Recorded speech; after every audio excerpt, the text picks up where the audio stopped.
આજે હું બનાવીશ ભરેલા મરચાંનું શાક, જે હું રસાવાળું બનાવીશ, જેથી બીજા શાકની પણ જરૂર ના પડે. ચાલો બનાવવાની શરૂઆત કરી દઉં. આપણે આમાં તેલ નથી નાખવાનું, એમનેમ જ શેકવાનો છે.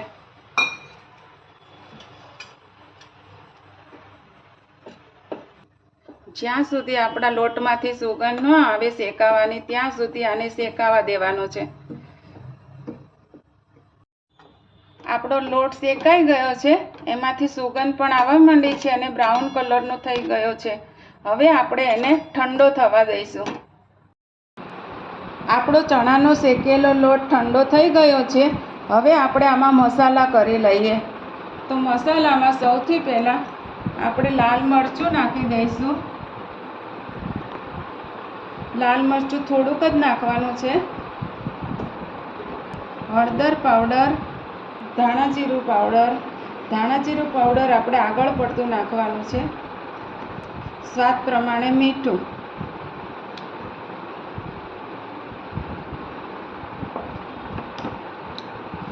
એક ચમચી ભૂરું ખાંડ.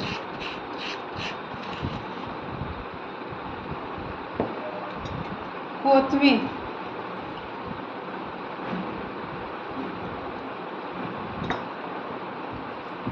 અને એક ચમચી લીંબુનો રસ એડ કરવાનો છે.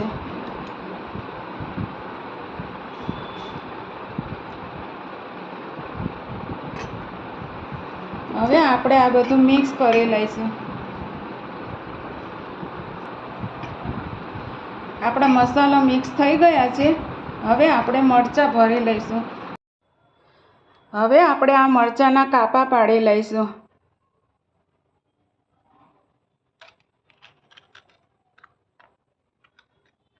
મરચાંમાં બિયા કાઢવા હોય તો કાઢી લેવાના. મારે આ મરચાંમાં બહુ બિયા નથી, એટલે હું થોડા થોડા કાઢીશ અને નસોનો ભાગ રહેવા દઈશ, એટલે થોડું તીખું લાગે.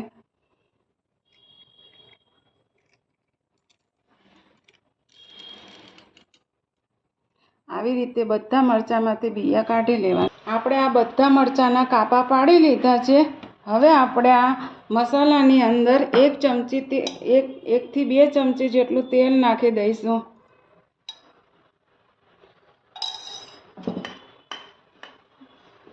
મિક્સ કરી દઈશું. મિક્સ થઈ ગયું છે. હવે આપણે આ બધા મરચાંને ભરી લઈશું.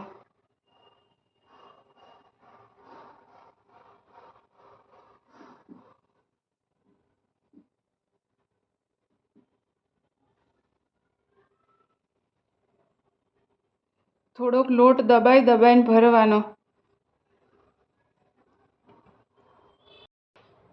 આપણા મરચાં ભરીને તૈયાર થઈ ગયા છે. હવે આપણે એને વઘારી લઈશું. હવે આપણે આ મરચાંના શાકનો વઘાર કરી લઈશું.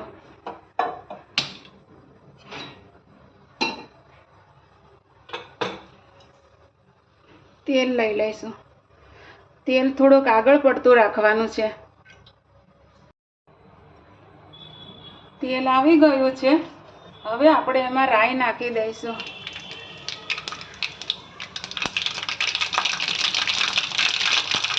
રાઈ ફૂટી જાય એટલે અડધી ચમચી જેટલું જીરું નાખી દઈશું. અડધી ચમચી જેટલી હિંગ. હવે આપણે એમાં એક એક કરીને મરચાં નાખી દઈશું.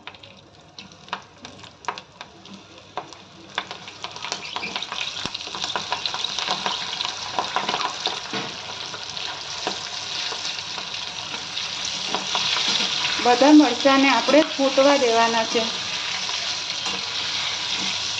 ત્યાં સુધી તેલમાં સાંતળવાના.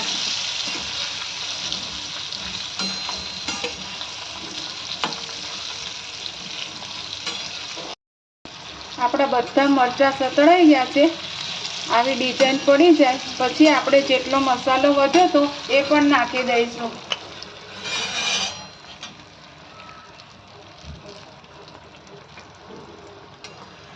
મિક્સ કરી દઈશું.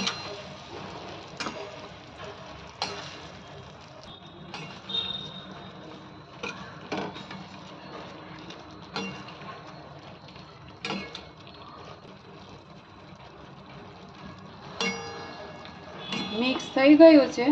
હવે આપણે આમાં થોડું પાણી એડ કરી દઈશું.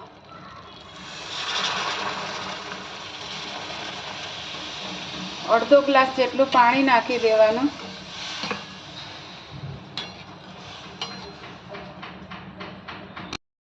આપણો રસો ઘાટો થઈ ગયો છે. હવે આપણે એમાં કોથમીર નાખી દઈશું અને છેલ્લે 1 ચમચી મેથીનો પાવડર નાખી દઈશું.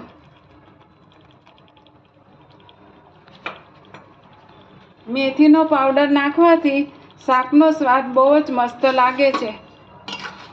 હવે મિક્સ કરી દઈશું.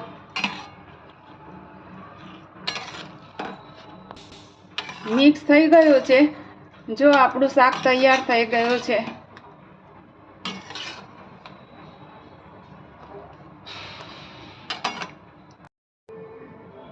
હવે આપણું આ શાક તૈયાર થઈ ગયું છે ખાવા માટે. હવે સર્વ કરી દઈશું.